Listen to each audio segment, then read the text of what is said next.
Hola, buenas tardes.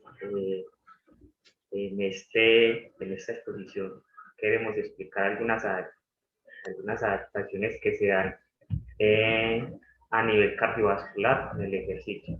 Eh, Como documento base, entonces tomamos este documento que se llama recuperación cardiovascular durante el ejercicio intermitente en pacientes con hipertensión y con diabetes tipo 2 altamente adherente.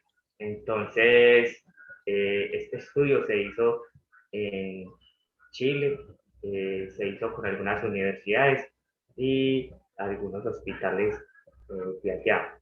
Se tomó como grupo focal población hipertensa y con diabetes tipo 2 y se hizo con el ejercicio intermitente. Listo, entonces el objetivo que tuvo esta investigación fue analizar los cambios en la frecuencia cardíaca, tanto en reposo como durante el ejercicio físico tipo HIIT, después de 12 semanas de intervención en personas con hipertensión y con diabetes tipo 2 altamente adherentes. Para ello, se contó con la participación de 23 personas, las cuales fueron 20 mujeres y 3 hombres. El diagnóstico que tuvieron tuvieron las 23 personas en total fue diabetes tipo 2 e hipertensión y fueron distribuidos por dos grupos. Uno de los grupos fue el grupo adherente con un total de 14 personas que tuvieron un compromiso elevado con el entrenamiento y el grupo no adherente, un total de 9 personas que tuvieron un menor compromiso en el entrenamiento. Uno de los criterios que se tuvo en cuenta para escoger esas personas es que fueran personas mayormente sedentarias, ¿cierto? Que no hicieran mucho ejercicio físico. Ahora, con estas personas se hizo un programa de ejercicio HIIT, que es ejercicio intermitente de alta intensidad, con un protocolo conocido como 1 por 2 por 10, que es 1 minuto de ejercicio, 2 minutos de recuperación y 10 series o 10 intervalos. Esto en una bicicleta estática, un ejercicio aeróbico. En todo el proceso se monitoreó la frecuencia cardíaca en reposo y también durante, al inicio y al final de cada intervalo de ejercicio.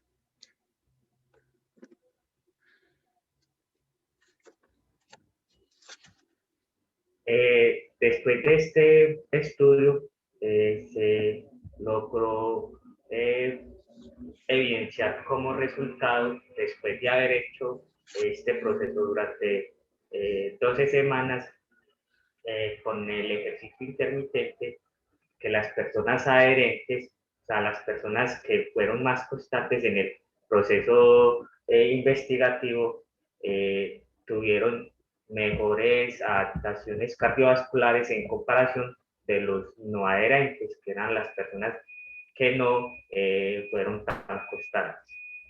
Al inicio de la investigación, el primer momento que se hizo, se generó un momento de exploración donde las personas que investigaban, las personas que estaban haciendo el estudio, reunieron las personas y les explicaron el proceso y se da 1 minuto de ejercicio y 2 minutos de descanso, pero en el momento inicial, como era exploratorio, se permitía que los participantes tomaran más tiempo pues, de reposo o de recuperación.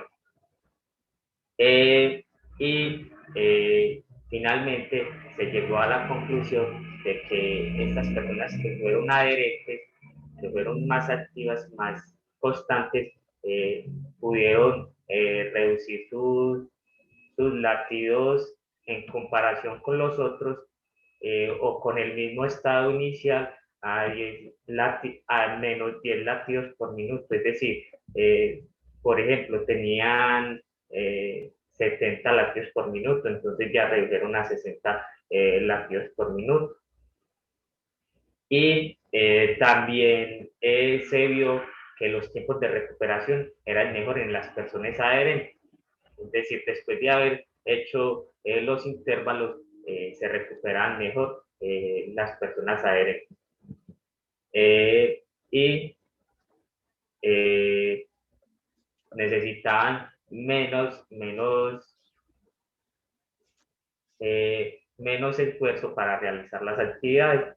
Entonces, durante el proceso se fueron modificando las cargas, aumentándolas, porque en la mitad del proceso ya de alguna manera el sistema cardiovascular había generado algunas adaptaciones.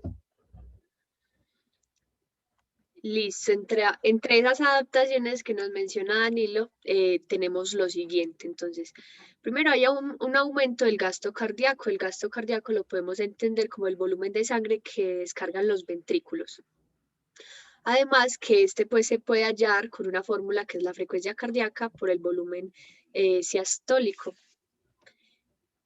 Entonces, ahí vemos que intervienen dos factores fundamentales, lo que es la frecuencia cardíaca, que es la intensidad de esfuerzo que hace el corazón para poder satisfacer las necesidades del cuerpo, y el volumen sistólico, que es la cantidad de sangre que logra bombear el corazón. Todos estos dos factores aumentan a la hora de hacer ejercicio, por lo tanto, el gasto cardíaco aumenta también. El siguiente es el incremento de las cámaras cardíacas, tanto en sus volúmenes como en sus grosores parietales, ¿cierto? Esto hace que el corazón pueda funcionar correctamente sin necesidad de tanto esfuerzo como antes. Entonces, esto es muy importante en lo que les explicaba anteriormente, es del gasto cardíaco, y aporta una mayor resistencia aeróbica en las personas que realizan estos ejercicios, como por ejemplo en este caso, realizaron un ejercicio aeróbico que fue montar en bicicleta. El siguiente aspecto es que mejora la circulación coronaria. Esta mejora de la circulación se da por un fenómeno que se llama fenómeno de capilarización, que se debe a que se aumenta el número de capilares en los músculos. En los capilares es donde se da el intercambio de sustancias entre el sistema cardiovascular con las demás células, en este caso con las células musculares.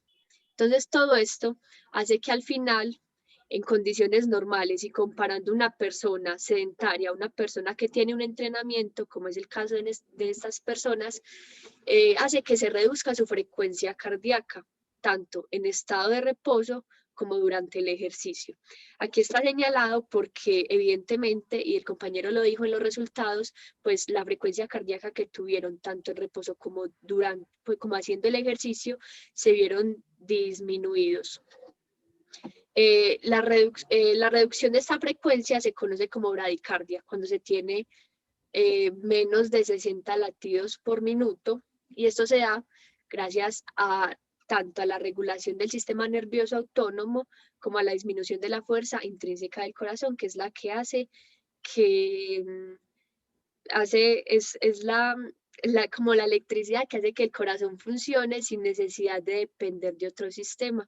Esto se da por los cambios fisiológicos que se produce en el cuerpo, en este caso en el corazón, gracias a la función del ejercicio.